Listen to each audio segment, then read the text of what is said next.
مرتدى ولا إيجاري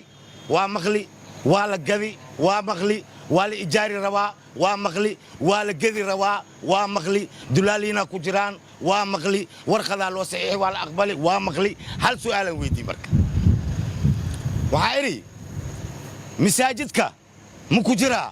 أصاب كوكا يا ليري مساجد ما قدما إنا لله وإنا إليه راجعون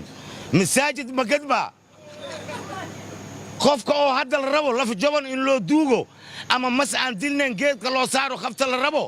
مساجد ما هوتيل كديسي هذه ما دمية هوتيل ما كديسي ما هوتيل ما كديسي جواب هذا الصباح هذا وابتري سيدت بنا أو تريبه سيدت بنا أو تريبه وهو يجي دقنك وهو يجي مرتدى وهو يجي أمد الصوماليات ومرايدي دلك دفاع ذا أمد الصوماليات دفاع ذا إذا أوفر لسان مشته لو بقول يكونتن دولار أيها بشي لو كريه بالير ورنا بحين كرنا إنتاسه معنا لو ويدين واي waxaa la soo maray 30 sano oo burburo oo wadankaas u baaba'sanay maalin laba hawaysan tiyaatarka waxa maanta loo hawaystay soo cilmi kala maahan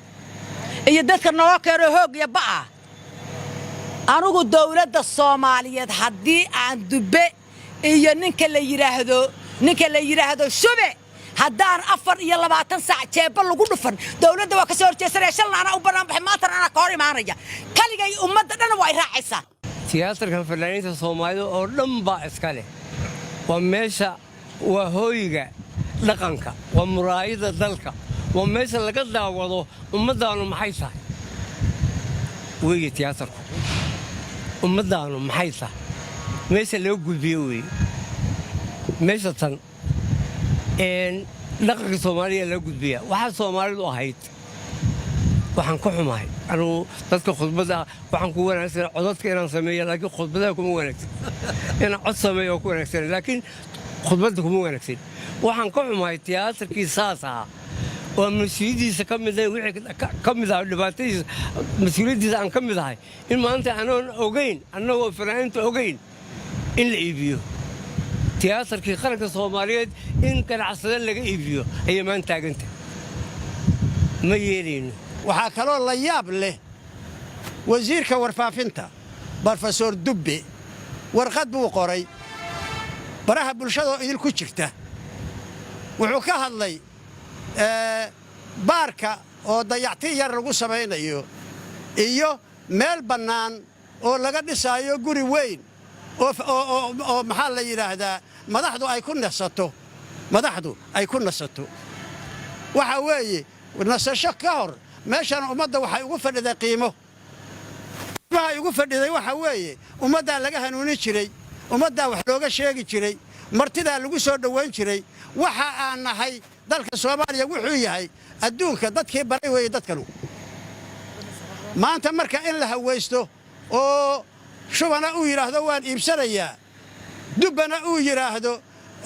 maxaa laga dhisayaa guri weyn oo makhaayad casriye ah iyo meel madaxdu ay ku nasato oo amni ku hesho qoraalka waa la idin qaybinayaa waxaasa ku qoran markii ummadii ay dhisatay tiyaatarka dhismihiisa iyo xarumaha dhaqanka ee dhinacyada ka xiga sida maktabadda iyo madxafka dawladdu qarash kuma bixin ummadda Soomaaliyeed hantideeda gelisay dadka Soomaaliyeed xoogooda ku dhisay waxaad ogeydeen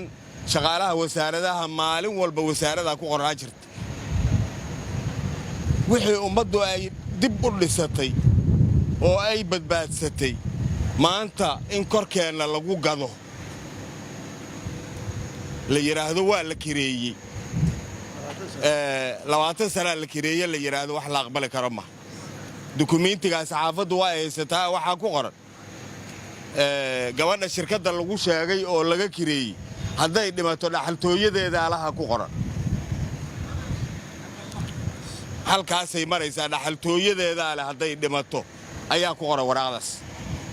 marka maanta haddii alla ku roon yahay dalkii Soomaaliyeed in la xaraasho oo xildhibaan lagu raadsho xil lagu raadiyo haddii alla ku roon lagu tartamo ayay maraysaa